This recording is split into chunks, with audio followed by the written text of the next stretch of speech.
ubicuos en los 80, muchos de los cuales fueron creados por compañías electrónicas japonesas. En los 80 vimos el avance de una gran cantidad de aparatos de Sony, desde el Walkman hasta el reproductor de CD, el VCR y la videograbadora Handycam. Y estos aparatos pavimentan el camino en términos de innovación, pero también en diseño. Luego vimos a otras compañías electrónicas japonesas seguir a Sony. De hecho, hay una o dos que se han referido a Sony como su departamento de investigación y desarrollo. En ningún lugar fue más pronunciado el liderazgo de Sony que en el reino de la tecnología de reproducción musical. Comenzamos con estéreos caseros. Estos fueron reducidos a una caja que se podía llevar en el hombro y volar a todos a tu alrededor. Luego llegó esto, el Walkman de Sony, que fue una revolución total. Podías tomar tus propias canciones, mezclarlas en un cassette, ponerlas en un Walkman, poner este en tu bolsillo y los audífonos lo hacían sonar increíblemente bien. Fue posible por la tecnología de imanes que permitió reducir los audífonos hasta un paquete de muy bajo peso. Los audífonos estándar del momento pesaban unos 400 gramos y cubrían toda la oreja. Sony logró miniaturizar los audífonos hasta unos 42 gramos, reemplazando los imanes de ferrita con imanes mucho más pequeños y fuertes de samario de cobalto. El Walkman envía una señal eléctrica que lleva la onda sonora que el audífono debe reproducir. La señal crea un campo magnético en la bobina que atrae o repele el imán de samario de cobalto. El movimiento de la bobina hace que el diafragma del audífono vibre, creando las ondas sonoras que escuchamos. Fue la primera vez que las personas pudieron escuchar cualquier música que quisieran, en cualquier lugar y en cualquier momento, sin molestar a nadie más.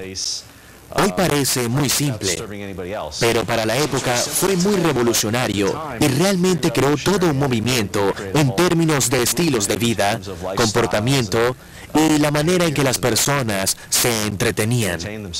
Pero aún debíamos llevar esas engorrosas cintas que se degradaban con el tiempo. Ni siquiera el Walkman pudo salvar al ya condenado cassette. Pues en 1982, Sony, con algo de ayuda de Philips Electronics, subió la apuesta otra vez con el disco compacto. Por décadas tuvimos discos de cera y luego de vinilo. Luego vimos la cinta de 8 canales, que fue finalmente desplazada por la cinta de cassette.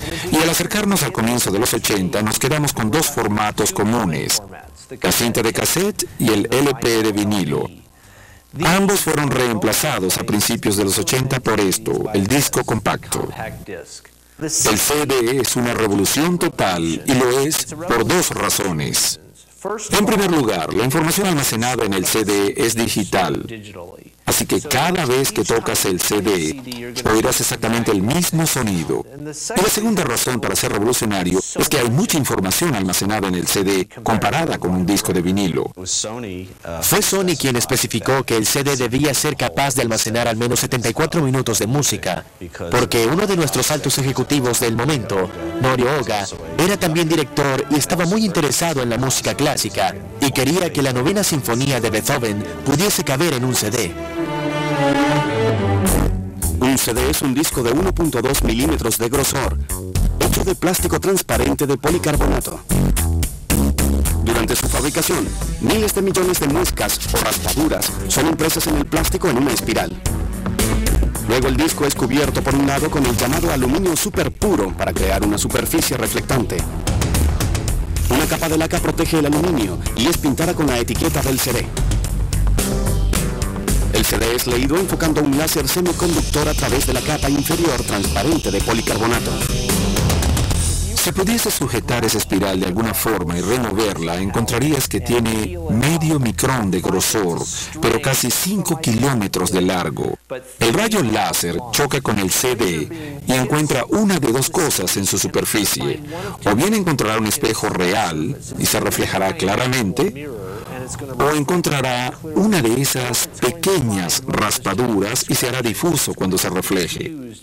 El lector de CD es capaz de notar la diferencia entre el espejo y la raspadura y decidir por ello cuáles bits de información han sido escritos en la superficie de ese CD. Por supuesto, necesitábamos un reproductor de CD. El CDP-101 de Sony fue lanzado también en 1982. Ahora el truco era convencer a los consumidores a comprar de nuevo toda su música en el nuevo formato. Pero cuando las personas lo encontraron, visitaron amigos o entraron en contacto de algún modo con el CD, la calidad de la música y el hecho sorprendente de que siempre tendría esa gran calidad hicieron que se adoptara rápidamente. También lanzamos después el Discman, que era una versión en CD del Walkman, haciendo del CD un medio portátil para disfrutar la música. Mientras muchos usaron la tecnología para retirarse a sus propios mundos, algunos la adoptaron por razones más sociales.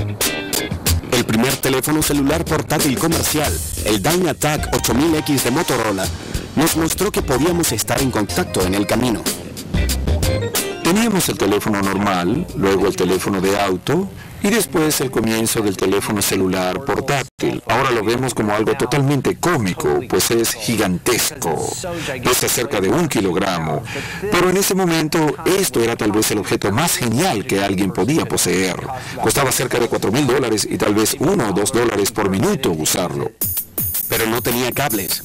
Y eso era lo más importante. Igual que los celulares modernos, el Dynatac era básicamente un sistema complejo de radio. Cuando se hace una llamada, el teléfono envía un mensaje de radio a una torre celular cercana. La torre establece la llamada con 2 frecuencias. Una frecuencia para su voz y la otra para la voz de la persona con quien habla. Este sistema de radio puede transmitir en cientos de frecuencias radiales diferentes. Así que cada torre puede manejar docenas de llamadas a la vez, sin que se interfieran mutuamente. Si un teléfono se mueve, su señal se transfiere de una torre a la siguiente, espaciadas unos 3 kilómetros. Los celulares finalmente pasaron de señales análogas a digitales, y como todo lo demás, se hicieron más pequeños, rápidos y afortunadamente más económicos. Haciendo esa importante pregunta de los 80, ¿a quién vamos a llamar? La tecnología de bolsillo había llegado para quedarse y proliferó en muchas formas de entretenimiento y comunicación. Pero había un lado negativo. Mientras más tecnología tenemos, más se incrusta en nosotros. Mientras más nos conectemos a los iPods, más hablemos por celulares, tal vez haya cada vez menos realidad en nuestras vidas y más mediación de la realidad a través de estos aparatos electrónicos. Los 80 nos digitalizaron, nos redujeron y nos pusieron en marcha. Al tener tantos juguetes, necesitábamos un auto genial para transportarlos. Y en 1981, un vehículo visionario nos mostró el portal del futuro.